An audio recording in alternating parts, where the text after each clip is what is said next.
Hey guys, I'm going to be reviewing the JAG GM4 43 HI-CAPA.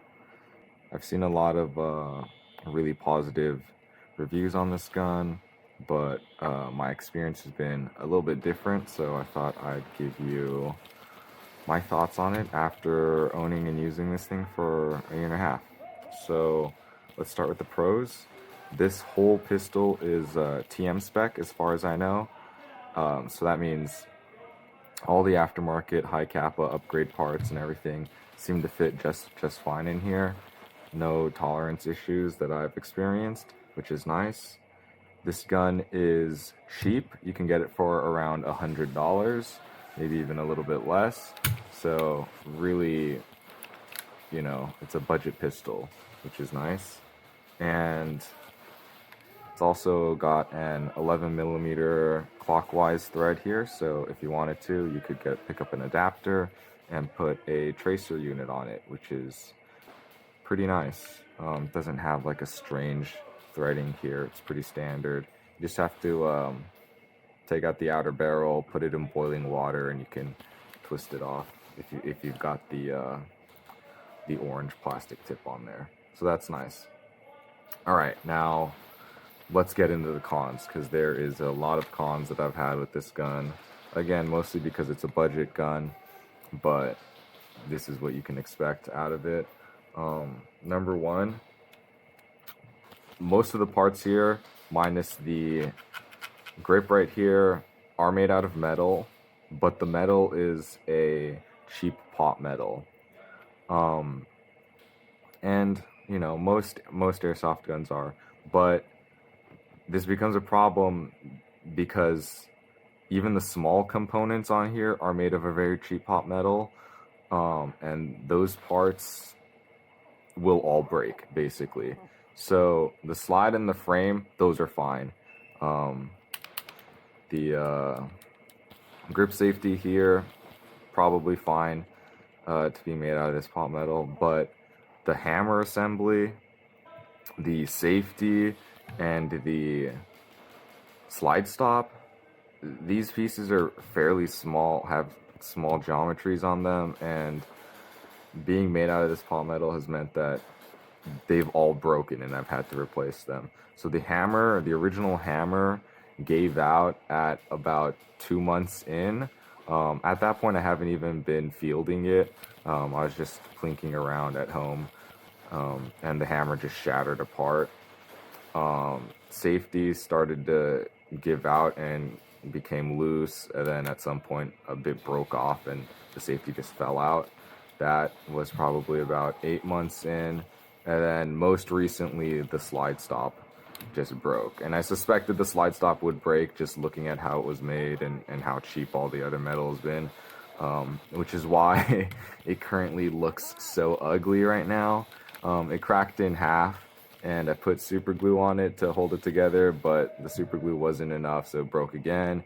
And so I just molded a big fat mound of steel stick, and then I figured if I'm gonna have that ugly steel stick on there, maybe I turn it into a thumb rest. So it's this ugly thumb rest thing. Feels comfy though, but yeah, that's my solution. So all the critical internals are made of a really bad plastic, which means they will break and you will have to upgrade them.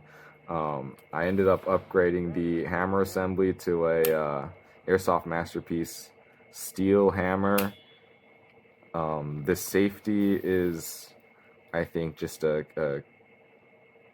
think it's an Army Armament brand HI-CAPA safety that I put in there.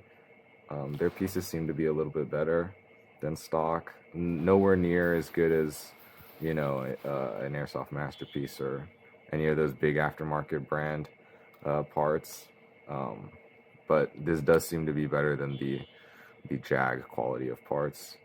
What other upgrades have I done in here? There's a new bucking, new barrel, and a new hop-up unit in here also. So basically I've had to replace most of the internals. And speaking of internals, the stock hop-up unit that comes in here is very bad.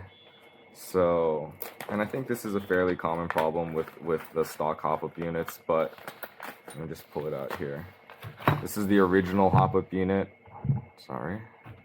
This is the original hop-up unit. It uses the wheel down here, and the problem with this is that when you shoot, or let's say you adjust the hop-up so that you have the hop set pretty accurately, as you shoot, this thing just adjusts, like, you lose the adjustment. It'll just start giving way, and it just won't hold whatever you have it set to. On top of that, the barrel is like really loose inside the hop-up chamber, so the stock unit isn't great. So what I have in mind is a next speed hop-up with a LA-CAPA bucking and a PDI 601 barrel. And it seems to be pretty good now. I've been running this for a very long time. The PDI barrel I got in the past 2 months, but the other pieces I got pretty early on. So yeah, stock hop-up unit is not great. All right, what else? The finish on this gun, very not good. So if you can see, just put this together.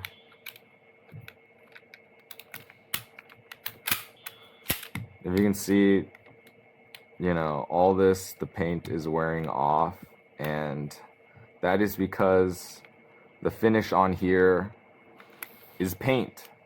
It is not a hard coat, like anodized finish like some other guns are. This is black paint.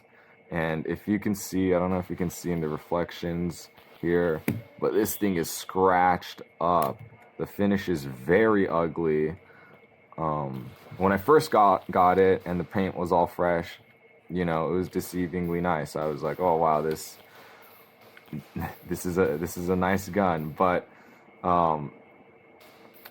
you know, over the course of me owning this thing, it has just become progressively worse. The paint just peels right off.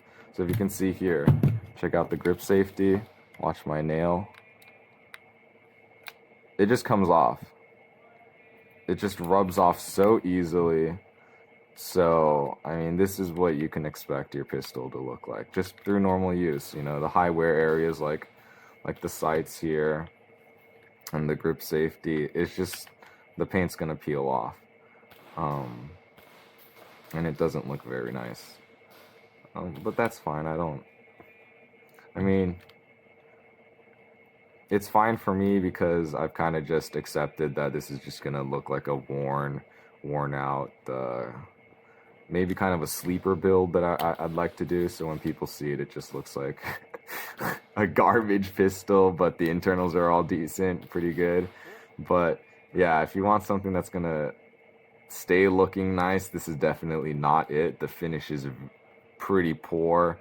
And I'm comparing it to, my friend recently got a KJW KPO 5 or 6 or something. I forget what it's called, but it's the KJW HI-CAPA.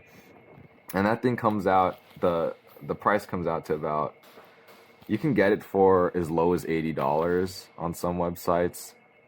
And that's how much he picked it up for. But it generally goes for like, I think like $120. But that extra $20 makes a big difference. So that one's styled after a 1911, but it's still a HI-CAPA. And the parts on that, it's not using paint. From what I can tell, it looks to be an anodized finish, which is really nice. So the bottom frame on his looks really nice. So I'm comparing a lot of that to that. I wish I had gotten a KJW to start with, but this is what I chose after seeing everyone glaze it up online. And it's fine, I made it work. I was gonna upgrade everything eventually, but basically what I'm telling you is you will have to be prepared to upgrade all the internals because everything on the inside will break. And the frame that you build it on is kind of ugly. Aesthetically, it won't hold up very nice. And that sucks because if you ever get something like a fancier slide, you're gonna have this ugly peeling lower. So it's just not gonna look great. So unless you're gonna totally rebuild the gun, if you're gonna strip it down and Cerakote it or whatever, as a base gun, it's really not that great. It's not that great. I would spend the extra little bit of money and pick up a KJW. From what I can tell, those look much nicer finish-wise. And if you're gonna do upgrades on it, you'd be able to keep the lower. It still looks clean. The grip on that thing is much higher quality and everything.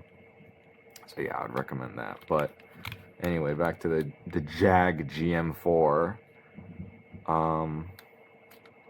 What else do I have to say about it?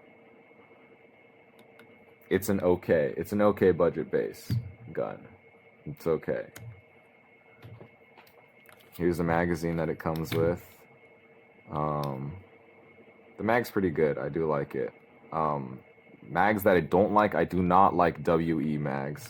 WE mags for HI-CAPAs, the valve that it comes with here is like low flow or something, and so it doesn't cycle the gun as fast, and it feels weak. So I don't recommend WE mags, but the JAG mags that came with this one, pretty good. So yeah, I think that's everything I have to say about this gun. It is, if you see the gameplay videos I have of it, it performs fairly well. I have it to a point now where it seems to be reliable. Every part that was gonna break has broken, and I've addressed them all. So at this point, it seems pretty reliable.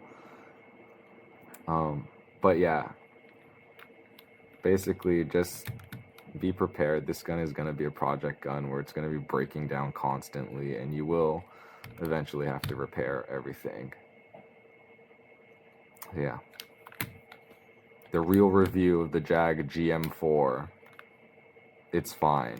Is it the best budget starter pistol? I would say no.